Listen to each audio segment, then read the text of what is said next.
They caught a shark, not the shark. Hello there, and a happy new year. This is the Blez Review, and today I'm looking at the Hooper 1/8 scale collectible by NECA Toys. So, let's get to it.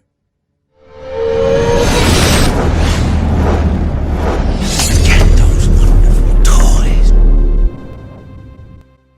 And we're back. So, apologies, I haven't been online for a long time. Other things got in the way, you know, life. But here I am, I'm back. And with another review, the Hooper Jaws by NECA. Now this toy has been out for a while. I've also had it a while, but again, not got round to reviewing it.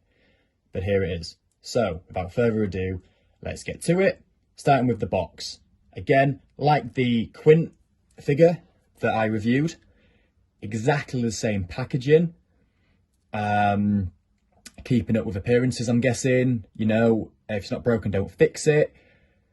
You can see here, we've got the case that you can see Hooper in, that showcases him. As we flip it around, again, Jaws. On the back, shows you him in situ with the different poses that we'll get onto later. Jaws. Jaws. Oh, thought I was going to say Jaws. And, you know, all the people who were involved with the making of the toy. Obviously Universal, NECA, Real Toys, the disclaimers, the boring stuff. Apart from, obviously, if it wasn't for these guys, this figure wouldn't be here. So, thank you to them guys. But yeah, let's go get him. Let's get him out and let's get to it. Okay, so these are not a lot, but these are the accessories that Hooper comes with. We're going to start with his big duffel bag.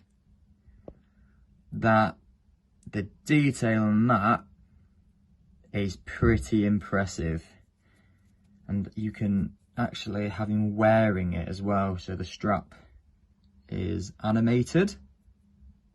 The paintwork is again very well done.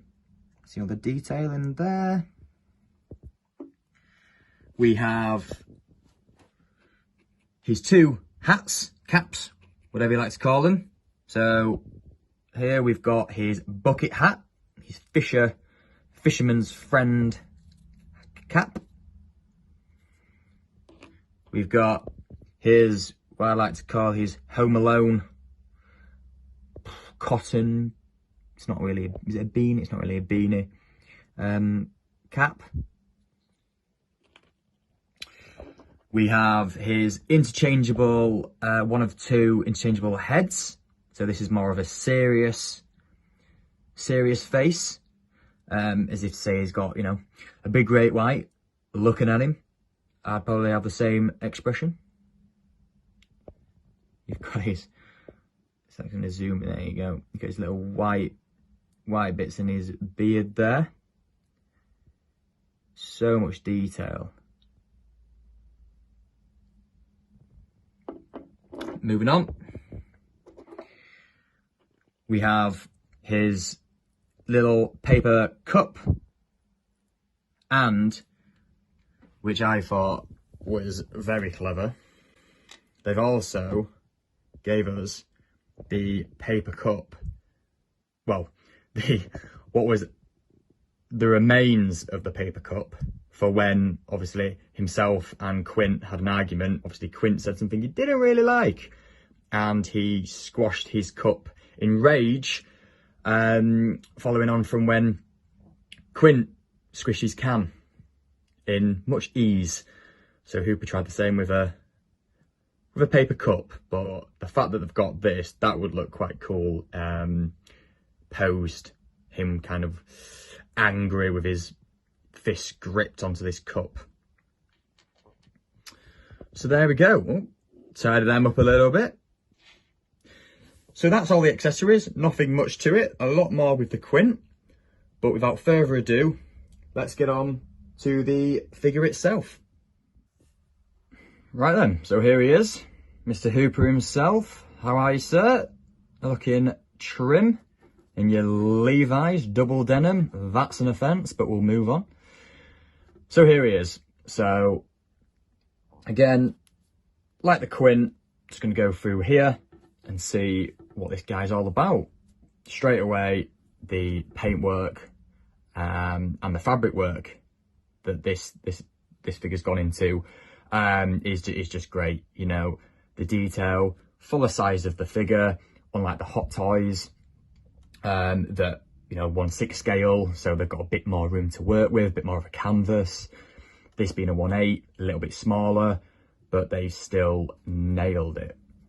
So we'll just look, we'll work our way up. So you can see here, he's got his little boots on here. I think maybe can you take them off? You may be able to take them off, but I'm not going to because I might not get them back on. Got his boots there. Oh, made in China. There's no surprise. So you've got little pegs there, just in case you want to stick him somewhere in a diorama, so he doesn't go anywhere. We've got his jeans, his little back pockets, and we've got his grey. Oh, that's interesting. So it's not a t-shirt, even though it's supposed to be a t-shirt. Maybe that's to do with articulation, that they've kept that like that. Potentially, but that's fine. I'm going to leave the jacket on anyway, so no biggies. But yeah, so he's got his t-shirt / vest there, and his denim jacket, his articulation. Yeah, okay, so that's a lot better. Yeah, having a vest as opposed to a t-shirt, you've got more articulation with the arms. Yeah, twist of the wrists all the way around, that'll be painful. He's got a joint in his elbow as well, that's great. Joint in the knee, hips and torso. So full range of articulation going on there. We move on to the head sculpt. So this is more of a happy looking Hooper. It's not too dissimilar to this. So I'll show you. There you go. It's just one's more super serious and the other's a bit more chirpy. So if looks could kill, having a whale of a time. You can see the joy in his eyes, to be fair. So it's well sculpted. So yeah, they're the two. In fact, that looks, if anything, this looks like a bigger head than that one. But I'm pretty sure it is the same sculpt. They've just painted the eyes different. But yeah, so happy with that. I've also noticed that on both of the sculpts, they've got an indent in the hair, which suggests that is why and where you can put the cap. Oh, take his glasses off. So there you go. That fits perfectly. Straight within the seams. That looks great. That's the first one. And then what about his Home Alone cap? Oh, look at that. Perfect. Maybe I could push it on a little bit further. But that, it's as if to say that it was made for it, you know, just saying. That looks great. But I'd probably have him without it on, or this one, to be fair, when he's on the Orca. Very cool indeed. Can't get over how chirpy he is. It's a very smug look. So next we're going to move on to the possible poses in which this guy can showcase for us. So here we have the first pose of him with his bucket fisher hat and his duffel bag. It's very hard to get him holding the actual bag with the articulation and his ball joint. He doesn't. I don't want to break the figure, so it was quite hard to manipulate that. Some people might have more ease at doing that, but as you can see now, as the camera pans around, he's not actually grabbing hold of the bag, and it looks a bag of poo, quite frankly.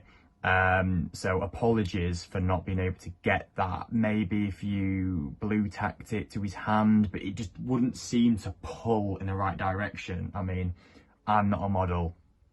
You know, I don't know what the solution is, but I don't want to risk breaking it.